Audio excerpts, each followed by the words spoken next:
I stood invisible at my wife's boss's party while she laughed at his jokes and pretended I didn't exist. 7 minutes after I walked out, her text destroyed everything. But what she didn't know was that his wife handed me a business card that night. Game on. My name is Jonathan Pierce. I'm 44 years old, and I've spent the last 15 years building a career in logistics consulting. I'm the guy who fixes broken supply chains, who finds efficiency where others see chaos. Ironic, really, considering I couldn't see the dysfunction in my own life until it was too late. The night everything changed started like any other corporate event. Gabriella, my wife of 3 years, had been buzzing about this rooftop party for weeks. Her boss, Richard Thornton, the chief communications officer at Meridian Pharmaceuticals, was hosting it at some upscale venue in downtown Chicago. Floor-to-ceiling windows, city lights, the whole 9 yards. You'll love it, John, Gabriella said that morning, checking her reflection in our bedroom mirror. She looked stunning in a navy dress that probably cost more than my monthly car payment. It's important people. Real networking. I should have caught the emphasis on real networking. Should have noticed she didn't say we'll love it. Just you'll. The elevator ride up to the 32nd floor felt longer than it should have.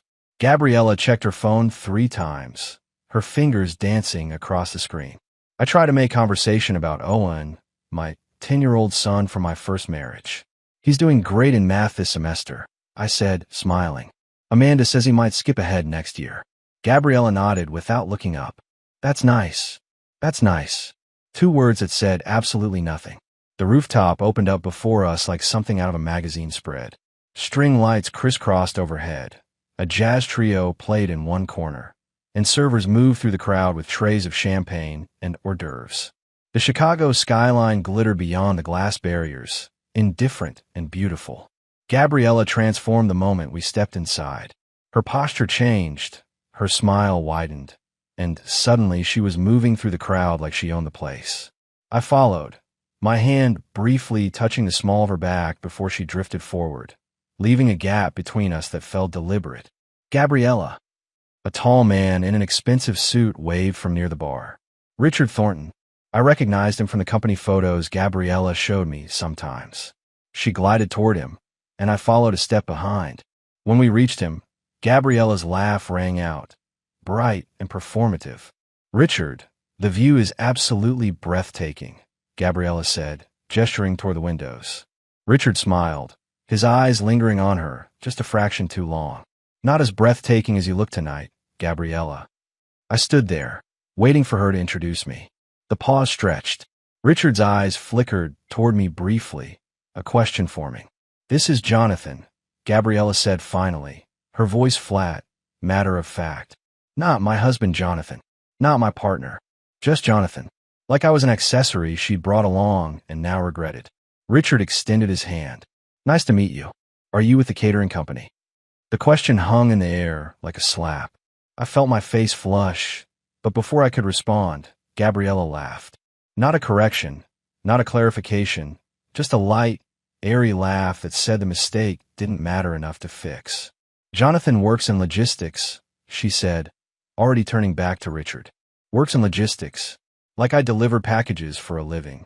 I'd spent 2 decades building expertise, consulting for Fortune 500 companies, but in that moment, I became invisible, and she let me disappear. The next hour was a masterclass in invisibility. I watched Gabriella work the room, her hand occasionally brushing Richard's arm, her laugh ringing out at jokes I couldn't hear. Every time I tried to join a conversation, she'd somehow guide the group away, leaving me standing alone with a sweating glass of champagne I didn't want. Around 10:30, my phone buzzed. Owen's name appeared on the screen. Dad. His voice was small, worried. I can't sleep. I keep thinking about the math test Monday. I stepped away from the crowd, finding a quieter corner near the elevator bank. Hey buddy, you've been studying all week. You're going to do great. But what if I forget everything? Owen said. I smiled despite everything. Remember what we practiced? Take a deep breath. Read the question twice, then write what you know. We talked for 10 minutes. He told me about a book he was reading, about his friend's new puppy, about nothing and everything. When we hung up, I felt lighter for the first time all night. Then I turned around and saw Gabriella watching me from across the room. Her expression wasn't warm or understanding. It was annoyed. She said something to Richard, who glanced my way with barely concealed disdain. That's when it hit me. She was embarrassed. Not concerned that our son was anxious. Not touched that he'd called his dad for comfort. Embarrassed that I'd taken a phone call at her important party. I walked back toward the group, but Gabriella had already moved to another cluster of executives. I stood at the edge, trying to find an opening, but the conversations flowed around me like I was a rock in a stream. A woman in a black dress approached the bar beside me. She was older, maybe 55, with sharp eyes and an expression that suggested she missed nothing. "You look like you're having about as much fun as I am," she said, ordering a martini. I managed a weak smile. That obvious. She glanced across the room toward where Richard stood, laughing with Gabriella and two other executives. "I'm Catherine Thornton," she said. "Richard's wife." My stomach dropped. "Jonathan Pierce," I said. "Gabriella's husband." Catherine's smile was knowing sad. I recognized that look. I wore it for 15 years before I finally hired a private investigator. She reached in her purse and pulled out a business card, sliding it across the bar. "Daniel Reeves. He's discreet, thorough, and he doesn't judge." I stared at the card without picking it up. "I don't think. You don't have to use it," Catherine said quietly. "But sometimes it helps to know the truth, whatever it might be." She picked up her martini and walked away. I looked across the room one more time. Gabriella's hand rested on Richard's forearm. She leaned in, saying something that made him throw his head back and laugh. His hand settled on her lower back, proprietary and familiar. My wife didn't even glance in my direction. I pocketed Catherine's card, set my untouched champagne on a passing tray, and walked to the elevator. No goodbyes, no explanations. I just left. The street outside was cooler, honest. The night air cleared my head as I walked 3 blocks to the parking garage. I didn't look back at the glowing tower. Didn't need to. My phone was in my hand when I reached my car. 10:47 p.m. At 10:54 it buzzed. Gabriella's name lit up the screen. "Where did you go?" For words. Not "Are you okay?" Not "Is everything all right?" Just accusation dressed as a question. I read it twice, then put the phone face down in the cup holder. I started the engine and drove home in silence, and something inside me that had been bending for 3 years finally straightened. I didn't sleep that night. Instead, I sat at my home office desk with a legal pad and started making lists. Not angry lists, not emotional lists. Just facts, numbers, actions. By 3 in the morning, I had a clear picture of our shared life, and more importantly, how to untangle myself from it. The apartment lease was in my name only. Gabriella had moved in after we got married, but I'd never added her to the paperwork. She'd been too busy with work to care about administrative details. That oversight was about to matter. Our bank accounts were separate except for one joint checking we used for household expenses. I've been depositing my share every month like clockwork. The balance showed $4,200. I transferred $2,100 to my personal account. Exactly half. Fair and clean. The car she drove, a leased BMW she'd insisted on, was in her name. Her problem now. At 6 in the morning, I started packing. Not frantically, not dramatically. Methodically. My clothes, my books, my laptop, the framed photo of Owen from his last birthday. The coffee maker I'd brought from my previous place. The set of tools in the garage. Everything that was mine, nothing that wasn't. By 9, my car was loaded. I'd rented a storage unit 2 weeks ago, right after the party, after spending a sleepless night thinking about Catherine Thornton's sad, knowing smile. Some part of me had been preparing for this longer than I wanted to admit. I left Gabriella's things exactly where they were. Her expensive skincare products in the bathroom, her designer bags in the closet, her laptop on the kitchen counter. I even left the keys to the apartment on the dining room table, along with a single piece of paper. The note was brief. "Lease is in my name. You have 30 days to find new housing per standard notice requirements. Utilities will be transferred out of my name, effective immediately. The joint account has been split evenly. Take care of yourself. No accusations. No drama. Just information." I call the utility companies for my car. Electric, gas, water, internet. All transferred solely to my name, with a termination date of 30 days out. I wasn't cutting her off immediately, wasn't trying to make her life impossible. I was just removing myself from her infrastructure. The leasing office opened at 10. I walked in and spoke with the property manager, a efficient woman named Mrs. Alvarez who'd always been professional. I need to provide official notice that my tenant will be vacating in 30 days, I said. Mrs. Alvarez pulled up the file. Just to confirm, Gabriella Pierce is not listed on the lease, correct? Correct, I said. It's my apartment. I'm the sole leaseholder. She nodded, made a note. We'll need that in writing. I handed her the letter I'd printed that morning. She read it, stamped it, filed it. You'll receive confirmation by email within 24 hours. By noon, I was at the storage facility, unloading boxes. My phone had been buzzing all morning. Gabriella's name appeared repeatedly. I didn't answer, didn't decline, just let them ring into voicemail. At 1 p.m., I drove to Amanda's house. My ex-wife answered the door with a concerned expression. "Jonathan, you look exhausted," Amanda said, stepping aside to let me in. "Can we talk?" I asked. We sat in her living room while Owen was at a friend's house. I told her everything. The party, the dismissal, Catherine Thornton, my decision to end things with Gabriella. Amanda listened without interruption. When I finished, she reached across and squeezed my hand. "You're doing the right thing," Amanda said quietly. "Owen's been worried about you lately. He's perceptive, you know. He could tell something was wrong. I never wanted him to see me accept being treated like that," I said. "And now he won't," Amanda said. "You're showing him what self-respect looks like."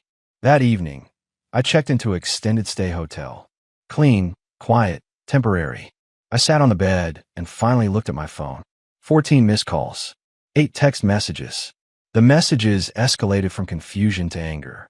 "Why aren't you answering? This is ridiculous. We need to talk about this like adults. You're being childish." I didn't respond to any of them. Instead, I opened my laptop and started researching divorce attorneys. Not because I was angry, because I was done. Monday morning, I called the number on the business card Catherine Thornton had given me. Daniel Reeves answered on the second ring, his voice professional and neutral. "Mr. Reeves, my name is Jonathan Pierce. Catherine Thornton recommended you." "I remember Catherine," Reeves said. "What can I help you with?" "We met at a coffee shop in Evanston, away from my usual haunts." Reeves was in his 50s, gray-haired, with the kind of face that could blend into any crowd. He ordered black coffee and got straight to business. "You want to know if your wife is having an affair?" Reeves said. It wasn't a question. "I want to know the truth," I said. "Whatever that is." Reeves pulled out a tablet. "I'll need some basic information. Her full name, place of employment, typical schedule, vehicle description." I provided everything. Gabriella's work address at Meridian Pharmaceuticals, her usual hours, the BMW she drove, Richard Thornton's name, and position. "This will take about 2 weeks, Reeves said. "Standard surveillance, documentation, pattern analysis. My rate is $200 an hour plus expenses. I'll send you daily updates, photos when relevant, and a comprehensive report at the end." I didn't hesitate. "Do it." We shook hands and he left. I sat in a coffee shop for another hour, staring at my phone. Still nothing from me to Gabriella. 12 more messages from her, each one more demanding than the last. The final one, sent at midnight the night before, was different. "I know you're upset, but this is extreme. Can we please just talk?" I almost responded, almost fell back into the pattern of explaining myself, of making her understand.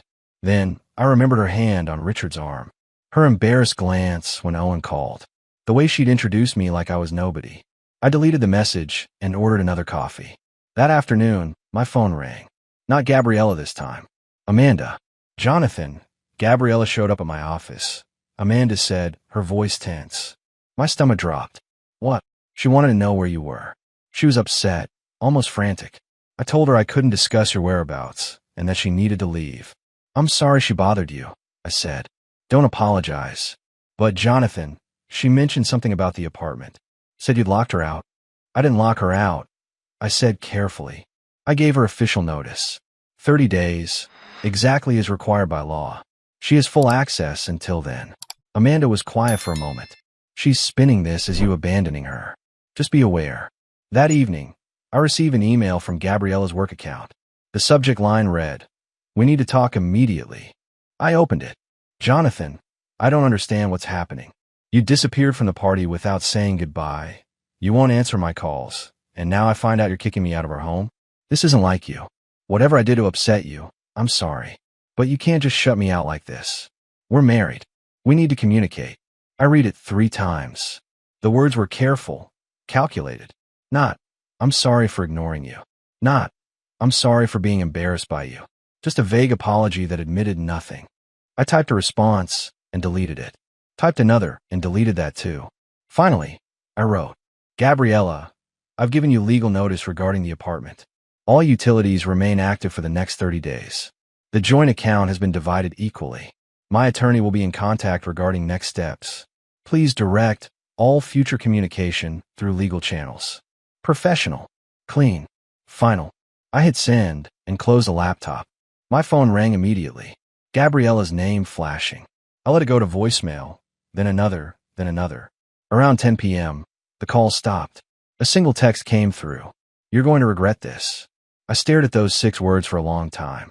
Not a plea, not an apology, a threat. I screenshot the message, saved it to a folder labeled documentation, and went to bed. The audit had begun. Daniel Reeves was nothing if not thorough. His first report arrived 48 hours after our meeting, delivered through an encrypted email with a password-protected attachment. I opened in my hotel room, coffee going cold beside my laptop. The surveillance had started Monday morning. Gabriella left our apartment at 7:30, drove to Meridian Pharmaceuticals, parked in her assigned spot. Normal workday behavior. But at 11:45, she left the building with Richard Thornton.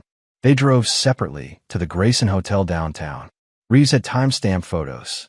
Gabriella entering the lobby at 12:07 p.m. Richard following at 12:09 p.m. Both of them exiting at 2:43 p.m. Gabriella's hair was different, messier.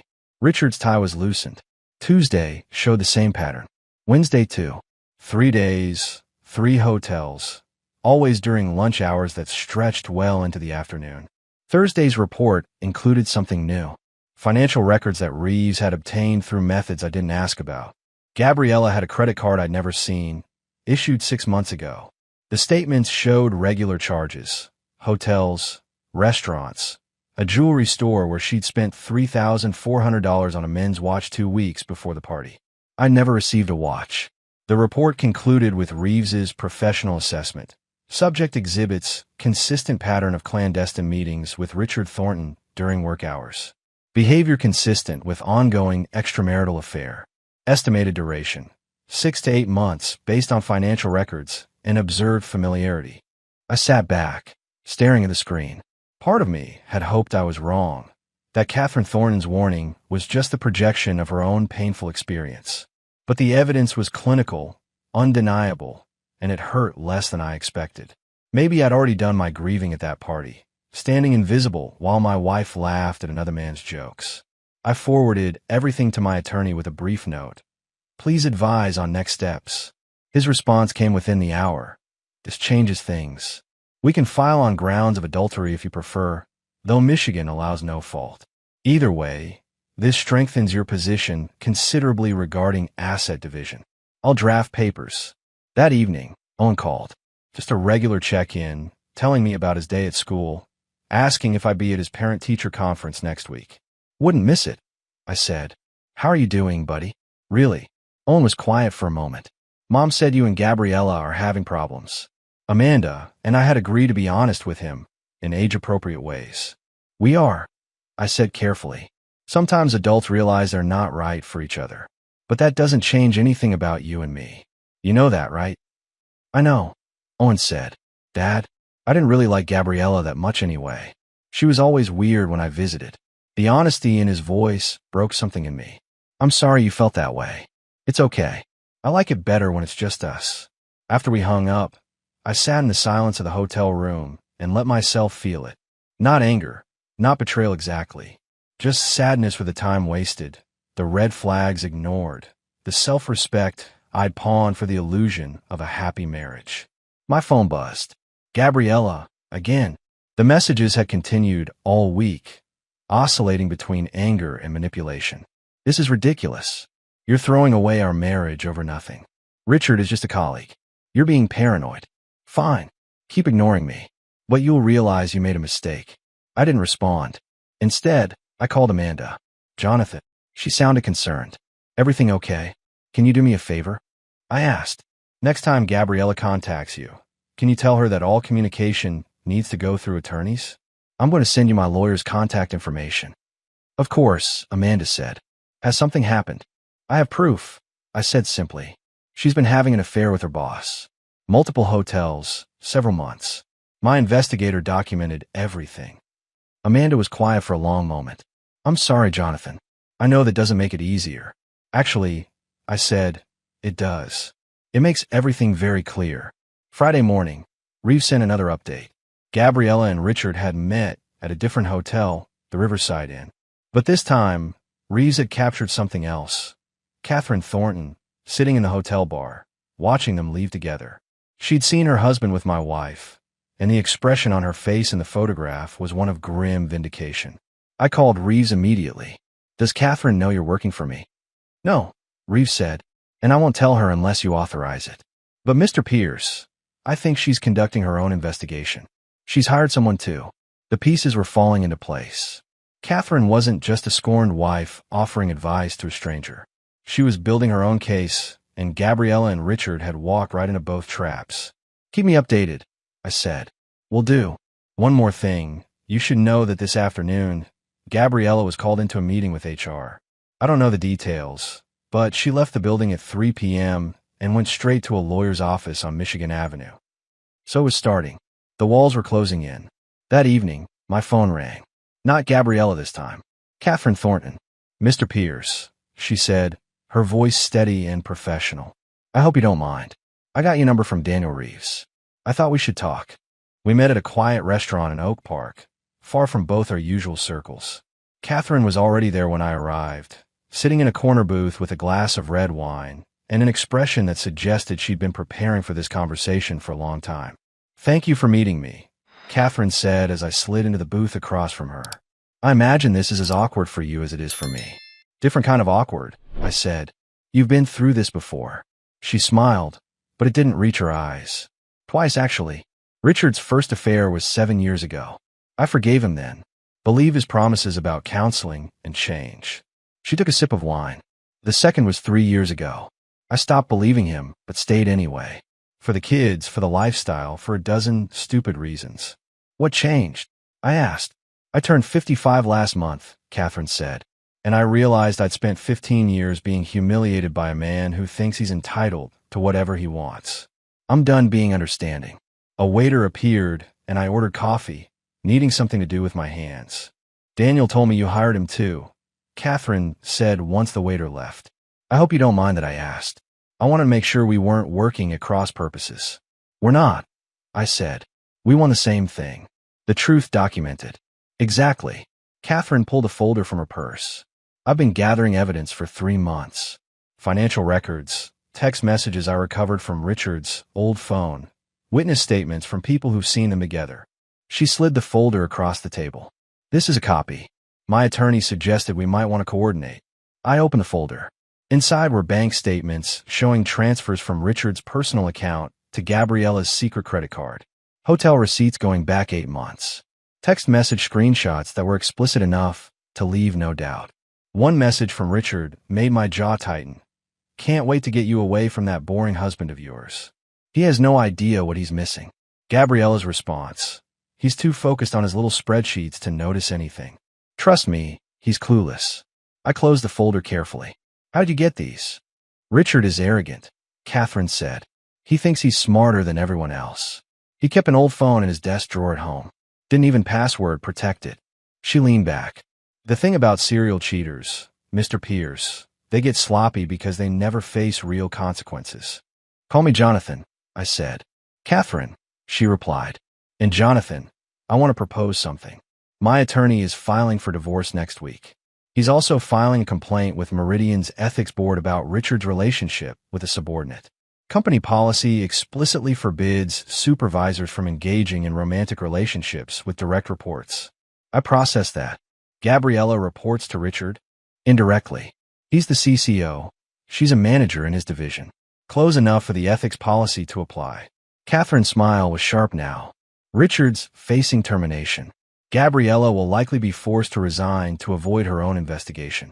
and both of them are about to lose their comfortable positions. That's thorough, I said. I'm not interested in revenge, Catherine said. I'm interested in consequences. There's a difference. Our server brought my coffee, and I wrapped my hands around the warm mug. What do you need from me? Coordination, Catherine said. My attorney files the ethics complaint on Monday. Your investigator has photos and documentation that corroborate the timeline. If we submit everything together, Meridian won't be able to sweep it under the rug. They'll have to act. I thought about Gabriella's text messages, her casual dismissal of me as boring and clueless. I thought about Richard's smirk at the party when he asked if I was with the catering company. I'm in, I said. Catherine pulled out her phone. I'll have my attorney contact yours. We'll coordinate the filing. We spent the next hour comparing notes, building a timeline, ensuring our evidence packets complemented each other. By the time we finished, I had a clear picture of the affair's progression. It had started at a company retreat 8 months ago, became physical within weeks, and had been sustained through a combination of arrogance and carelessness. As we prepared to leave, Catherine touched my arm. Jonathan, can I give you some advice? Please, don't let this make you bitter, she said. I did that after Richard's first affair, and it poisoned years of my life. What they did says everything about them and nothing about you. Remember that. I nodded, feeling the weight of her experience. Thank you, Catherine. One more thing, she said, a hint of steel in her voice. When this all comes down next week, they're going to try to spin it. Make themselves victims, blame us for being vindictive. Don't engage. Let the evidence speak. I can do that, I said. We parted ways in the parking lot. As I drove back to my hotel, I felt something I hadn't felt in weeks. Not happiness exactly, but a sense of order being restored. The chaos of the last month was resolving into clear lines of action and consequence. My phone buzzed as I pulled into the hotel parking lot. Daniel Reeves. Update. Subject and Richard Thornton met at her apartment this evening. He left at 9:47 p.m. Appeared agitated. Suggest preparing for escalation. I screenshot the message and forwarded it to my attorney with a note. They know something's coming. Let them know. Let them panic. I was done being the clueless husband. Monday morning arrived with the precision of a controlled demolition. Catherine's attorney filed the ethics complaint with Meridian Pharmaceuticals at 9 a.m. sharp. My attorney submitted the supporting documentation 30 minutes later. By 10:15, both Richard Thornton and Gabriella Pierce were summoned to separate meetings with HR and the company's legal team. Daniel Reeves sent me updates throughout the day, his messages clinical and precise. 9:47 a.m. Subject arrived at Meridian offices, appeared normal. 10:23 a.m.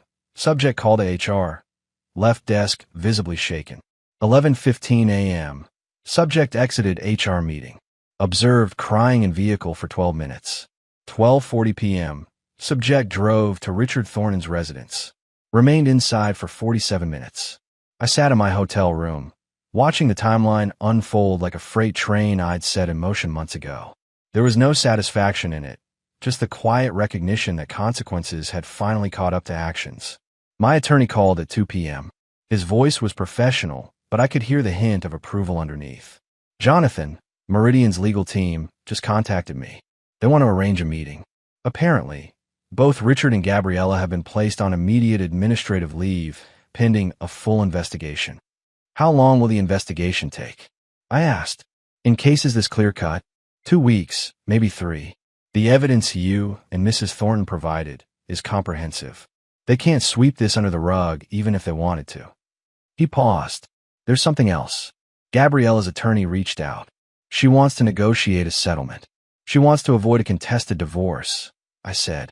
Exactly. She's realizing that going to trial means all of this becomes public record. The affair, the financial deception, everything. Her attorney is suggesting a mediated settlement. I thought about that. About sitting across a table from Gabriella, watching her try to negotiate her way out of the mess she'd created. Tell her attorney I'll consider mediation, I said. But I want full financial disclosure first. Every account, every credit card, every asset. No more secrets. I'll communicate that, my attorney said. One more thing. Catherine Thornton's attorney mentioned that Richard is also facing potential termination. Apparently, this isn't his first ethics violation. The company has been looking for a reason to push him out. After we hung up, I called Owen.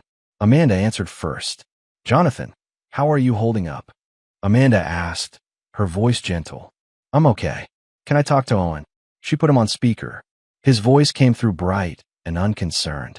Hi, Dad. Guess what? I got an A on my math test. That's fantastic, buddy. I knew you would. We talked about school, about his upcoming soccer game, about normal things that felt like breathing clean air after being underwater. When we hung up, I felt grounded again, reminded of what actually mattered. That evening, Gabriella finally tried calling instead of texting. I let it ring through to voicemail.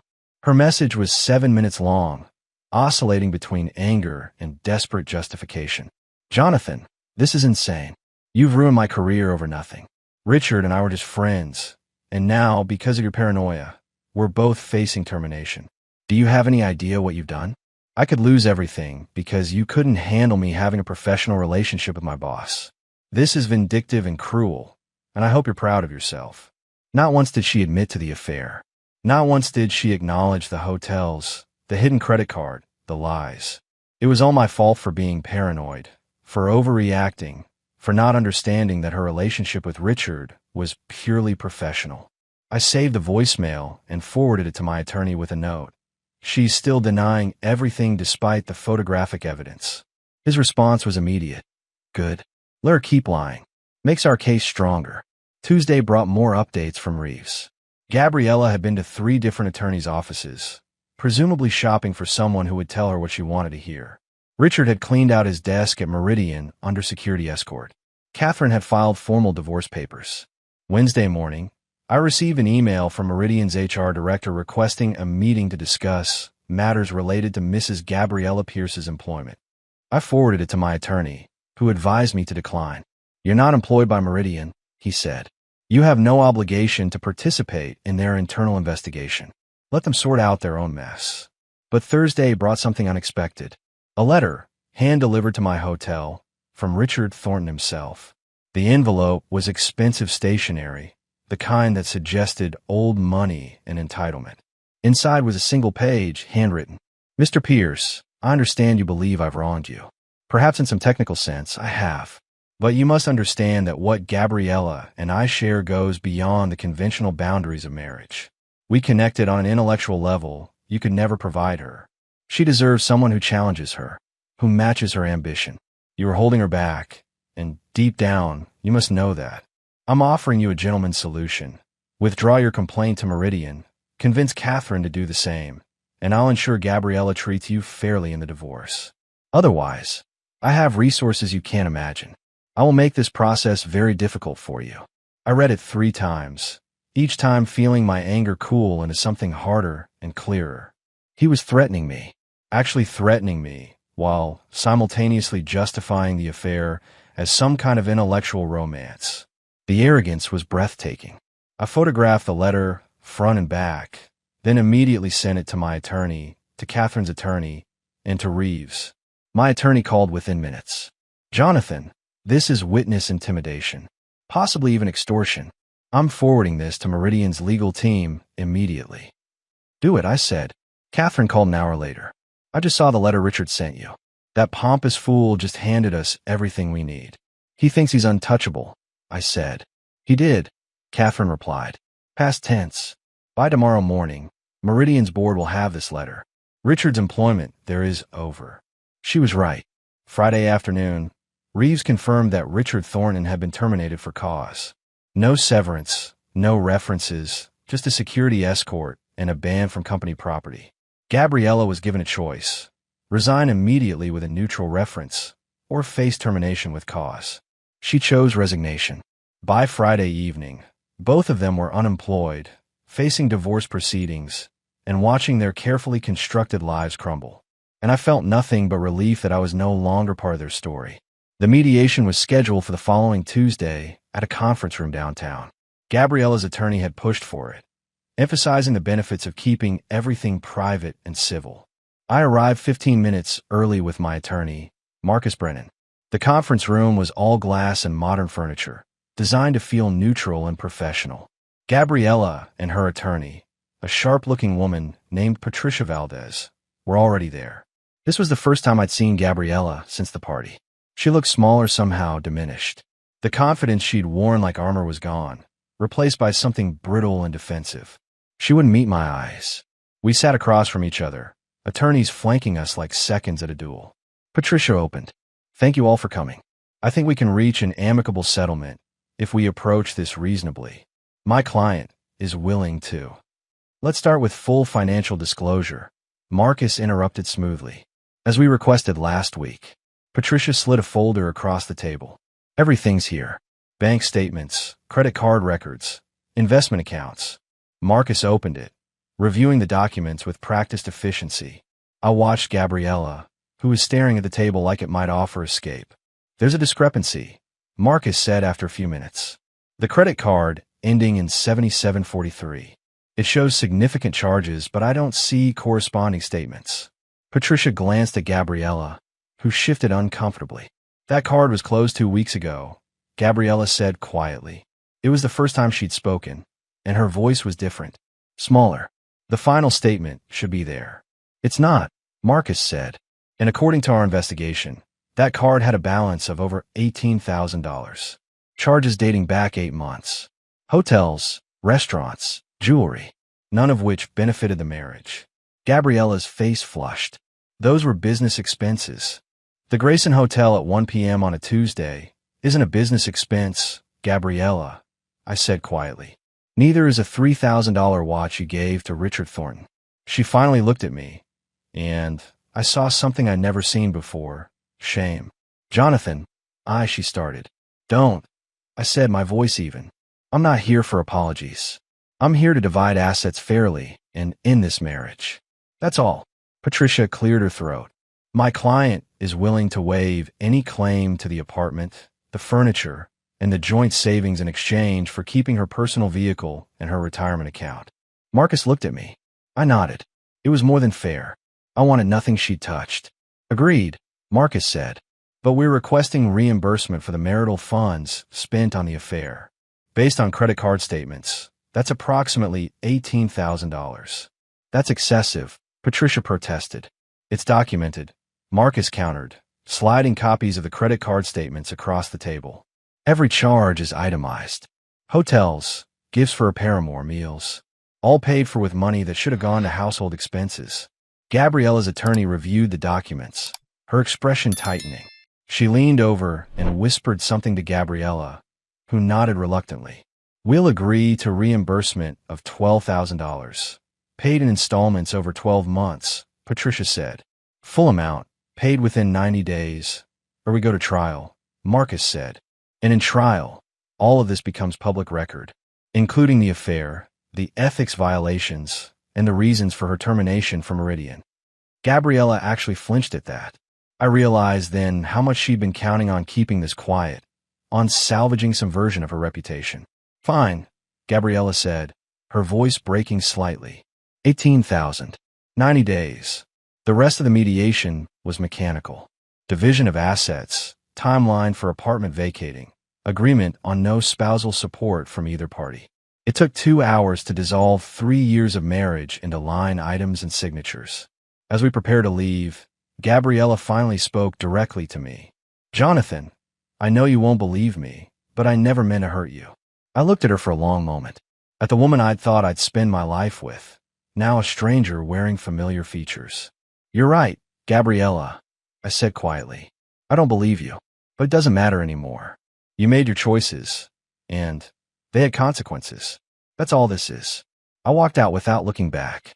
3 months after the divorce was finalized, I signed a lease on a 2-bedroom apartment in Evanston, close to Owen's school. It wasn't fancy, but it had good light, a decent kitchen, and a second bedroom where Owen could keep his things for our weekends together. Amanda helped me move in, along with her husband, Tom. We'd all become friends through this process, proof that divorce didn't have to mean warfare. "This place suits you," Amanda said, arranging books on a shelf. "It feels like you." She was right. After years of living in spaces that reflected Gabriella's taste, I'd chosen simple furniture, neutral colors, and function over form. It felt honest. Owen bounded in from his new bedroom. "Dad, can we paint my room blue?" "Absolutely. We'll go pick out the color this weekend." My consulting business had picked up considerably. Word had spread through professional networks that I was available for independent projects, and my calendar was filling with logistics assessments and supply chain redesigns. I'd even been invited to speak at a conference in Denver next month. Catherine Thornton and I had stayed in touch. She'd finalized her own divorce and was already traveling, making up for years spent waiting for Richard to change. She sent me a postcard from Greece. Freedom looks beautiful from here. One afternoon, I got a call from Daniel Reeves. Jonathan, thought you want to know. Richard Thornton filed for bankruptcy last week. Legal fees, divorce settlement, loss of income. He's selling his house. And Gabriella? I asked. Working retail at a department store in Schaumburg, living with her parents in the suburbs. I felt no satisfaction in that, just a quiet acknowledgement that actions had consequences. That evening, Owen and I made dinner together in my new kitchen. Spaghetti, his favorite. As we ate, he said, Dad, you seem happier now. Like really happy. I am, buddy. I really am. Good. You deserve it. Out of the mouths of 10-year-olds came wisdom I was still learning. The following week, I attended the parent-teacher conference at Owen's school. Amanda was there too, and we sat together listening to his teacher praise his math skills and his kindness to other students. Afterward, walking to our cars, Amanda said, You know, I'm proud of how you handled everything. You could have been bitter, vindictive, but you stayed focused on what mattered. I had good examples, I said, nodding toward her. We showed each other it was possible to do this with dignity. That night, alone in my apartment, I sat on the couch with a glass of wine and thought about the last 6 months. The pain of that rooftop party felt distant now, like something that happened to a different version of me. I'd lost a marriage, but I'd gained something more valuable. Clarity about who I was and what I wouldn't accept. I'd learned that being quiet didn't mean being weak, and that walking away from toxicity was its own kind of strength. My phone buzzed. An email from the Denver conference organizers, confirming my keynote speech on systematic approaches to operational efficiency. I smiled and started outlining my presentation. The future was opening up in ways I couldn't have imagined 6 months ago, and I was ready for it. 8 months later, I stood backstage at the Chicago Convention Center, adjusting my tie before my presentation at the National Logistics Summit. 300 supply chain professionals were waiting to hear about the streamlining methodologies I developed. Owen was in the audience with Amanda and Tom. He'd asked to come, wanted to see what his dad did for work. The pride in his voice when he'd asked had made everything worthwhile. The presentation went smoothly. I spoke about identifying inefficiencies, about having the courage to cut what wasn't working, about building systems that serve their purpose rather than just existing. The metaphors weren't lost on me. During the Q&A, a woman in the front row asked, What's the hardest part of your work? I thought about that. Convincing people that starting over isn't failure. Sometimes the most efficient thing you can do is acknowledge a system is broken and build something new. Afterward, several companies approached me about consulting contracts. I collected business cards, scheduled follow-up calls, and felt the satisfaction of being valued for my actual expertise. Owen ran up as I was packing my materials. Dad, that was so cool. You were like a professor or something. I ruffled his hair. Just explaining what I do, buddy. Well, you're really good at it. That evening, Amanda invited me to dinner at their house. It was casual, comfortable, the kind of co-parenting relationship I'd once thought impossible. As I was leaving, Amanda walked me to my car.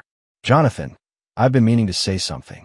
Watching you rebuild your life this year, the way you've handled everything with Owen, the success you're having professionally, I'm genuinely happy for you. Thank you, I said. That means a lot. Tom and I were talking. If you ever want to join us for holidays, family dinners, whatever, you're welcome. Owen would love it, and honestly, so would we. I felt something warm settle in my chest. I'd like that. Driving home, I thought about Gabriella, wondered briefly if she'd found any peace. I hoped she had, not for my sake, but because carrying bitterness would only poison my own life. My phone rang as I pulled into my parking spot. Catherine Thornton, calling from somewhere in Italy. Jonathan, how did the presentation go? Really well. Several new clients interested. That's wonderful. Listen, I'm organizing a small business retreat here in Tuscany next spring. Professionals who've rebuilt after major life transitions. Would you be interested in speaking? Absolutely. I said without hesitation. After we hung up, I sat in my car for a moment, looking up at my apartment building. Lights glowing in windows, people living their lives, moving forward. I thought about that rooftop party, about standing invisible while my wife pretended I didn't exist, about the text message 7 minutes after I left, asking where I'd gone like I was an inconvenience. That moment had destroyed everything, just like the preview promised. But what it destroyed was an illusion. And what rose from those ruins was something real, something built on self-respect and honest relationships. I grabbed my briefcase and headed inside. Owen was coming over this weekend. We'd finish painting his room and maybe catch a baseball game. The future stretched ahead, full of possibility, and I was walking into it with my eyes wide open.